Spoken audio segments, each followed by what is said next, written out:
Sami hotels, पहले मैं आपको कंपनी के थोड़े बिजनेस के बारे में बता दूं। हिंदुस्तान में कमरों की संख्या के हिसाब से तीसरी सबसे बड़ी होटल चेन चलाने वाली ये कंपनी है। 14 शहरों में 31 से ज़्यादा होटल का पोर्टफोलियो है। 4,800 कमरे कंपनी मैनेज करती है।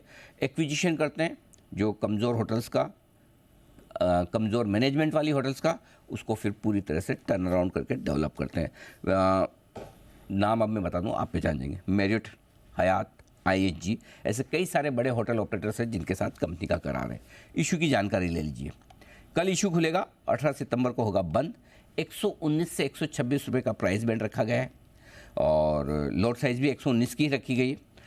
मिनिमम इन्वेस्टमेंट अगर 1 लॉट के लिए आप अप्लाई करेंगे तो 14,994 का देना होगा। 1,200 करोड़ रुपए का फ्रेश इशू है और सिर्फ 170 करोड़ रुपए ऑफर फॉर सेल के जरिए कंपनी जुटा रही है और मार्केट कैप 2750 करोड़ के आसपास का बनता है इशू प्राइस पर।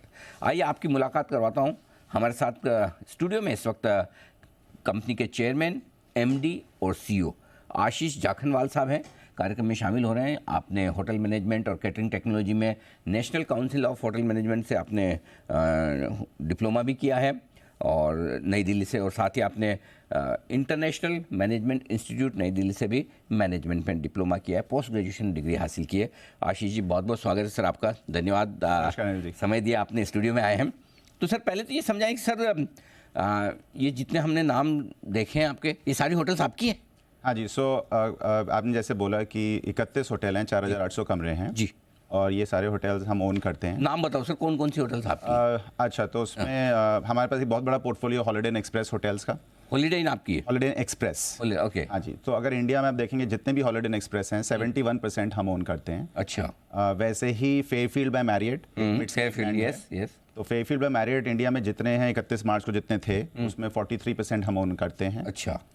उसके अलावा काफ़ी सारे अदर होटल हैं, जैसे हाइट रिजेंसी पुणे में, Sheraton Hyderabad, Renaissance by Marriott Ahmedabad, Hyatt Place Gurgaon, अच्छा, 4 पॉइंट्स शेरेटन आपका जयपुर में, पुणे में, विशाखापट्टनम में। तो सब मिला के 31 होटल हैं, 4,800 कमरे। तो सर ये अलग अलग ब्रांड की होटल आपकी है, करेक्ट? सो मतलब सारी उनकी, ऐसा नहीं कि शेरेटन सारी आपकी हो, वैसा नहीं? नहीं, तो ऐसा नहीं है। आप स्पेसिफिक होटल खरीदते हैं? हाँ जी, हम होटल खरीदते हैं या पोर्टफोलियो खरीदते हैं कई जगह, और उसके बाद हम ये डिसाइड करते हैं कि उस मार्केट के लिए, उस कस्टमर के लिए क्या प्राइस पॉइंट है और उस प्राइस पॉइंट पे कौन से ब्रांड्स उस कस्टमर को सबसे अच्छा सर्व करेंगे, और उस बेसिस पे फिर हम एक ब्रांड पार्टनर को चूज करते हैं। जैसे मैं किसी होटल में घुसा, मुझे कैसे पता चलेगा कि ये शेरेटन वाली होटल जो शेरेटन की है या आशीष जी की है?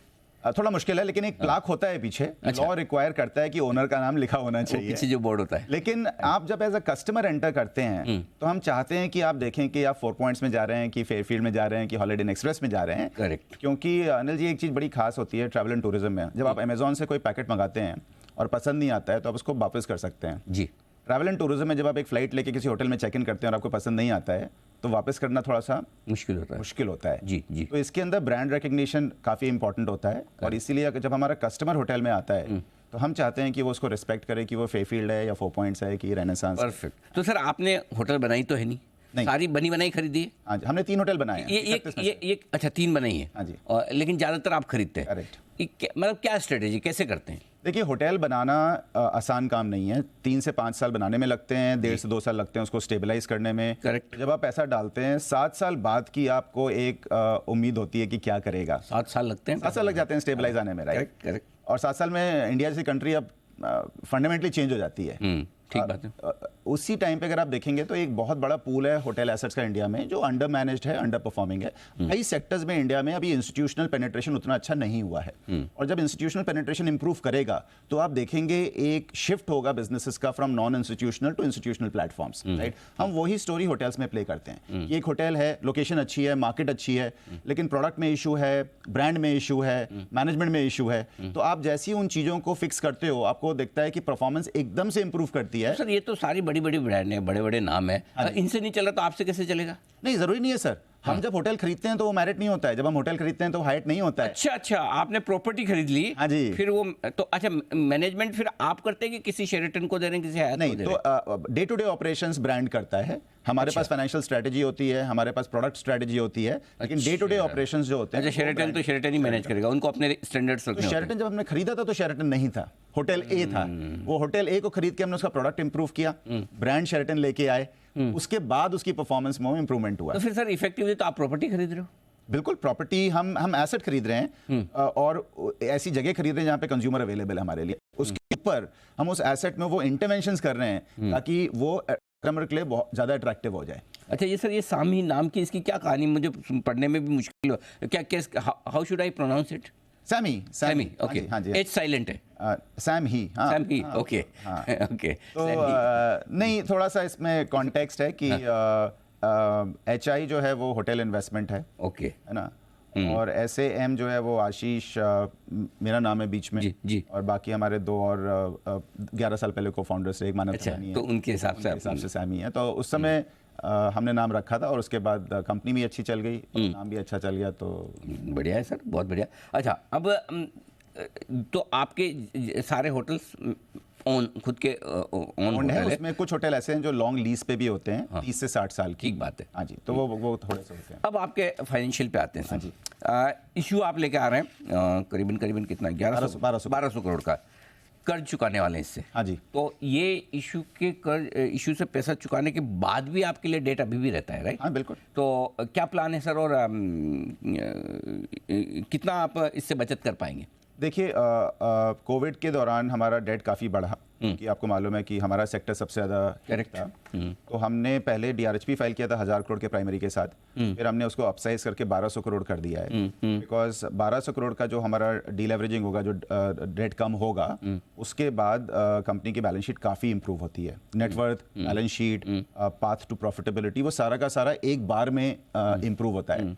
और बिकॉज रेवेन्यू ग्रोथ काफ़ी अच्छी है हमारे सेक्टर में जी। और हमारे होटल्स जो हैं वो सारे के सारे गेटवे सिटीज़ में हैं, जैसे आपने देखा होगा, ब्रांड्स अच्छे हैं जी। तो हम जो रेवेन्यू ग्रोथ सेक्टर को मिल रही है उसका एक अच्छा मार्केट शेयर हमारे पास आ रहा है। तो एक तरफ तो आपकी रेवेन्यू ग्रोथ अच्छी है, दूसरी तरफ हमारे IPO प्रोसीड से जो बैलेंस शीट है वो एक साथ काफ़ी डीलेवरेज होती है। लेकिन सर 1200 करोड़ का आप डेट रिपेमेंट करेंगे तब भी 1850 करोड़ रहेगा। हाँ जी, करेक्ट। तो ज़्यादा नहीं? नहीं, अगर आप अनिल जी देखिए तो 1800 करोड़ जो है वो स्टार्टिंग पॉइंट है। IPO जो है हमारी डीलेवरेजिंग स्टोरी का स्टार्टिंग पॉइंट है, एंड पॉइंट नहीं है। ओके, लेकिन फिर अब जैसे आप तो होटल खरीदते हैं, वापस से आपको खरीदनी होगी तो 2 समस्या है। एक तो अगर खरीदेंगे तो फिर से आपका डेट बढ़ जाएगा। नहीं, अगर आप देखिए तो हमारे पास करीब 600 कमरे हैं जो हम ऐड करेंगे अगले 2.5-3 साल में, और वो 600 के 600 कमरे कंपनी करंटली ओन करती है, हमें खरीदने नहीं है। अच्छा, तो वो हमने वो बन के तैयार हो रहे हैं। हाँ, तो वो कैपिटल एक्सपेंडिचर हम कर चुके हैं। एक तरीके से अगर आप एग्जिस्टिंग डेट देखते हैं तो वो ऑलरेडी आ चुका है उसमें, राइट? ओके, ये 600 650 कमरों का, हाँ, करीब 620 कमरे हैं। तो आप देखेंगे अगले 2.5-3 साल में तो कंपनी के 4800 से 5400 कमरे होंगे, कुछ बिना कुछ खरीदे, बिना कुछ डेट बढ़े, और वो 620 कमरे से इंक्रीमेंटल एबिटा और आएगा, राइट? तो एक कैस्केडिंग इफेक्ट है ये जो डीलेवरेजिंग हो रही है उसके बाद, राइट? और हमारा सारा डेट लॉन्ग टर्म होता है, 10 साल 12 साल का। तो अगर आप देखेंगे तो अगर एक बार आप 1800 करोड़ के आसपास डेट पे चले जाएंगे, कंपनी के पास फ्री कैश आना तो सर क्या यही वजह कि आपके डेट दूसरे कंपैरिजन में आपके होटल कंपनी में जिसमें एवरेज को 6-7% डेट की, आपकी 10 से 12% की रेंज में, क्या लॉन्ग टर्म की वजह से? नहीं, लॉन्ग टर्म की वजह से नहीं है। उसमें आप देखेंगे हमारा कॉस्ट ऑफ डेट काफी कम आएगा IPO के बाद। IPO के बाद काफी कम आएगा, क्योंकि कोई हाई कॉस्ट डेट है कोविड के टाइम पे जो रीपे हो रहा है IPO प्रोसीड्स। ओके, अच्छा, दूसरी चीज़, अभी तक तो सर कोविड के वक्त और ये सब आपको सस्ती सस्ती मिल गई सारी होटल, अब तो होटल इंडस्ट्री बूम में है, अब कहाँ से सस्ती मिलेगी सर आपको? जी, हमने अभी तो हर कोई होटल चल रही है आजकल। हमने कोविड के टाइम कुछ नहीं खरीदा। अच्छा, हमने सारा जो बिजनेस पोर्टफोलियो बनाया वो बनाया 2012 से 2018-19 के बीच में। हमारा बिजनेस मॉडल है कि अगर कोई एक होटल आज 10 रुपए कमा रहा है तो उसको रिपोजिशन करने के बाद वो 15 कमाएगा नहीं कमाएगा। तो प्राइस टू वैल्यू रेशो देखिए आप, राइट? वो price to value ratio same ही है। अगर वो पहले 10 कमा रहा था आज 15 कमा रहा है, लेकिन उसका अपसाइड अगर पहले 15 था तो वो 20 हो गया, 22 हो गया। तो price to value ratio same रहेगा कन्वर्जन में, रीब्रांडिंग में। बट हाँ, इंडस्ट्री बहुत अच्छा कर रही है। हमारे लिए stability of income is more important, right? Because we are a long term investor. तो आई थिंक हमारे हिसाब से एक तो हमारी इंटरनल ग्रोथ काफी अच्छी है अगले 2-2.5 साल के लिए, हमें कुछ खरीदने की जरूरत नहीं है। उसके बाद ये प्राइस टू वैल्यू रेशो जो हमने डिस्कवर किया है वो मेंटेन रहेगा। आशीष जी, बाकी सब ठीक दिखता है, लेकिन जब आप स्टार्टअप से कैपिटल मार्केट में आते हैं, लिस्ट होते हैं, तो मार्केट एक चीज़ सबसे पहले देगा, पैसा बना रही नहीं बना है। बिल्कुल। तो पिछले 3 साल के जो मेरे पास फाइनेंशियल है उसके हिसाब से आपकी कंपनी में लॉस है, करेक्ट, राइट? सो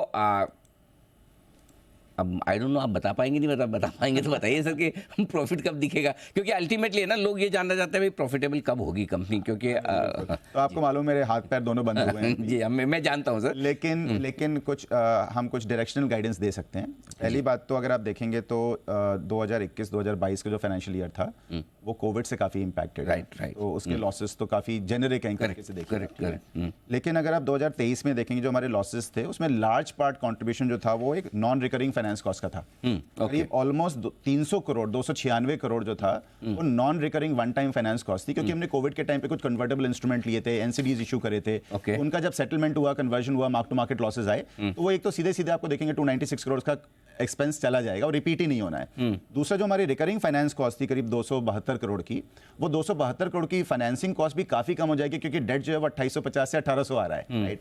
तो आप जैसे ये 2 स्टेप्स लेते हैं, मैं आगे का फोरकास्ट नहीं करूंगा, लेकिन आप सिंपल मैथ्स भी करते हैं 311 करोड़ के बिड्डा पे FY23 पे, तो आपको लगेगा कि इस कंपनी का आईपीओ के बाद डीलेवरेजिंग की वजह से द पाथ टू प्रॉफिटेबिलिटी काफी इमीडिएटली एक्सपैंड करता है।